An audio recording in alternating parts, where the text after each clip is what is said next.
Assalamualaikum dan salam sejahtera kepada semua pelajar tingkatan 3 3B kalau tak silap.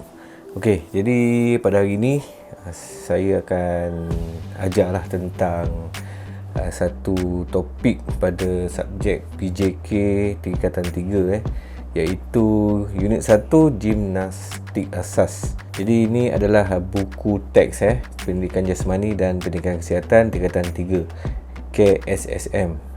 Jadi kamu masih tak dapat lagi sebab kamu tak datang sekolah. Jadi saya akan bagi letak dalam grup WhatsApp ni buku teks ni Jadi korang boleh tengoklah buku teks ni. Okey.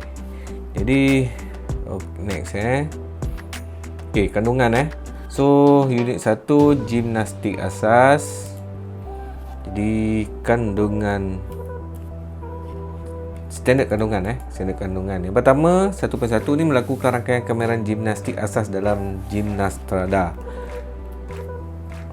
Ni korang akan bergimnastik nanti Yang kedua, mengaplikasikan pengetahuan konsep pergerakan dan prinsip mekanik semasa melakukan rangkaian kemahiran gimnastik asas dalam gimnastrada. Menunjukkan keyakinan dan tanggungjawab diri semasa melakukan aktiviti fizikal. Berkomunikasi dengan berbagai cara semasa melakukan aktiviti, membentuk kumpulan dan kerjasama dalam kumpulan. Okey, pengenalan apa itu gimnastrada? Okey, sebelum tu saya revise balik Masa tingkatan 2 kamu ada belajar gimnastik asas iaitu hambur dan lombol Okey, jadi jom kita tengok apakah dimaksudkan dengan gimnastrada ni. Gimnastrada ialah persembahan berkumpulan mengikut muzik dan melibatkan kemahiran gimnastik, tarian dan pergerakan untuk tujuan hiburan. Okey, jadi kamu dah belajar pada tingkatan 2 gimnastik asas juga unit 1 iaitu menghambur dan juga melombol. Jadi asas-asas tu kamu akan terapkan, akan kamu gunakan ketika kamu membuat gimnastrada ni lah. Okey. Jadi dia ni macam just persembahan sebenarnya dalam bentuk berkumpulan. Dia ada muzik. Lepas tu dia melibatkan kemahiran gimnastik yang telah kamu belajar lah sebelum ni. Dia ada tarian sedikit dan juga pergerakan untuk tujuan hiburan saja. Persembahan gimnastik menyediakan peluang bagi peserta daripada pelbagai umur, tahap, kemahiran, kebolehan dan disiplin untuk menunjukkan bakat, kreativiti dan imajinasi mereka. Alatan dan prop juga digunakan untuk menyerikan persembahan. Setiap individu memainkan peranan yang penting dalam menjayakan persembahan berkumpulan. Komunikasi dan kerjasama yang baik adalah amat penting dalam menghasilkan satu persembahan yang baik. Okey, itu ayat sendiri saya guna supaya korang lebih faham. Kalau ikut ayat-ayat buku ni memang dia susah sikit. Okey, ni adalah gambar contoh gambar gimnastik Okey, budak-budak ni dia ada prop dia tu yang bunga-bunga ni. Lepas tu dia ada buat piramid benda-benda ni yang kamu akan belajar kejap lagi. Okey, kita pergi kepada gimnastrada untuk semua. Gimnastik untuk semua. Gimnastrada, gimnastik untuk semua. Okey, gimnastrada boleh terdiri pada gabungan rangkaian kemahiran gerak edak, imbangan, putaran dan hambur secara berkumpulan. Susunan atur rangkaian pergerakan boleh dilakukan mengikut kesesuaian dan kreativiti. Jadi untuk gimnastrada ni sebenarnya dia bergantung pada kreativiti korang. Paling penting sekali persembahan kamu tu menarik. Kalau korang tengoklah cerita orang putih tu kan, ada cerita-cerita pasal gimnastik dia semua dibuat memang gempak-gempak dan bahaya-bahaya kalau kita tengok. Tapi itulah bila diorang ni dah berlatih, lepas tu dia mahir. So apa yang dia buat tu walaupun yang susah pun menjadi senang lah menjadi mudah dan persembahan dia lebih menarik. Kita tengok dalam buku teks tu. Gerak edak, pergerakan dari satu tempat ke tempat lain dengan menggunakan pergerakan lokomotor. Okey, gerak edak ni maksud dia pergerakan badan seseorang tu dari satu tempat ke tempat lain lah.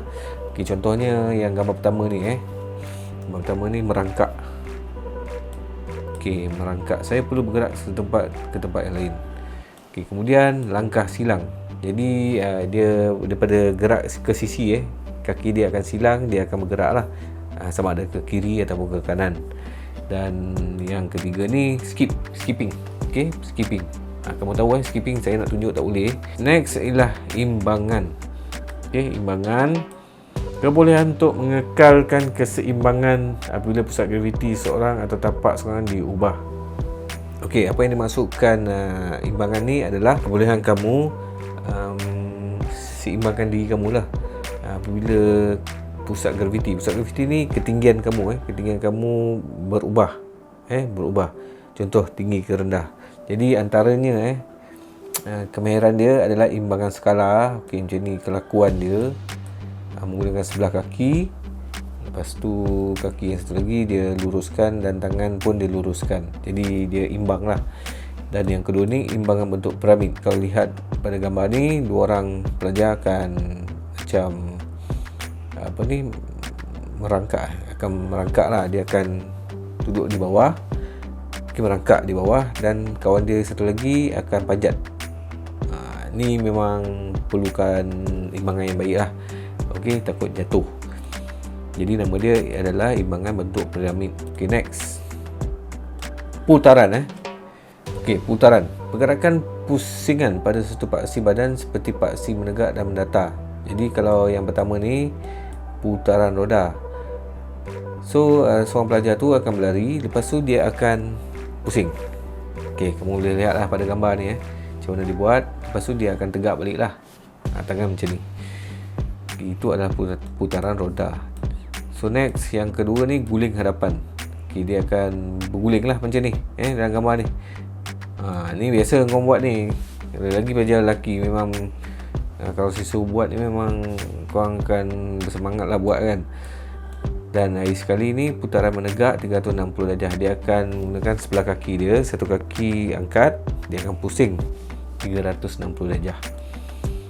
Okay, next, hambur. Melibatkan aktiviti yang menghasilkan anjakan badan yang cepat. Anjakan tersebut boleh dilakukan dari kaki atau tangan atau kedua-duanya. Okey, ni dah belajar dalam tingkatan 2, lombor kangkang dengan hambur atas alatan. Jadi lombor kangkang ni macam ni lah rupa dia. Seorang akan tunduk menonggeng, dan seorang lagi akan lompat. Lompat, tapak tangan letak kat badan dia dan kaki akan kangkang langkah dan akan mendarat di depan dan keadaan selamat lah dengan kaki lembut. Jangan lompat cara yang salah. Benda ni sebenarnya automatik. Bila kita buat macam tu, kita akan stablekan diri kita supaya kita tak cedera. Okay, next, hambur atas alatan. Jadi ni ada peti lombol. So pelajar tu akan melombol atas alatan tu lah. Menghambur atas alatan tu. Dia akan just lompat macam ni dan diri tegak lah sambil luruskan tangan. Okay, yang seterusnya putaran macam tadi lah. Dia akan berputar, dan yang sekali ni hambur lah. Dia akan lompat dan berdiri tegak. Okay, next cabaran gimnastrada. Okay, mari kita mereka cipta persembahan gimnastrada. Ini bergantung pada kreativiti korang lah. Kalau korang ada muzik, jadi korang atur ahli-ahli pasukan, korang kena design sendiri macam mana persembahan yang korang nak buat. So kamu kena tunjukkan lah apa asas-asas gimnastik yang telah kamu belajar supaya persembahan kamu tu lebih menarik. Jadi kalau lihat sini banyak ada skip dan diikuti dengan imbangan skala sambil bermain dengan pom-pom, hambur ke atas rakan yang membongkok. Okey. Lepas tu pula melakukan putaran roda macam ni beramai-ramai melakukan putaran roda, melakukan imbangan bentuk piramid sebagai bentuk persembahan. Ini biasalah kalau gimnastik bila nak penutup tu mesti buat piramid. Biasanya macam tu lah. Lepas tu orang paling atas tu akan berputar terjun. Biasa Mak Saleh biasa buat macam tu. Itu adalah topik ataupun unit pertama tentang gimnastik asas ni, iaitu gimnastrada. So harap korang fahamlah apa yang dimaksudkan dengan gimnastrada dan apakah kemahiran ataupun persembahan-persembahan ataupun pelakon-pelakon yang perlu dibuat semasa melakukan Gymnastrada ni. Jadi itu saja untuk kali ini, dan saya harap kau faham, dan kita bertemu lagi dalam topik yang seterusnya. Sekian, terima kasih. Assalamualaikum.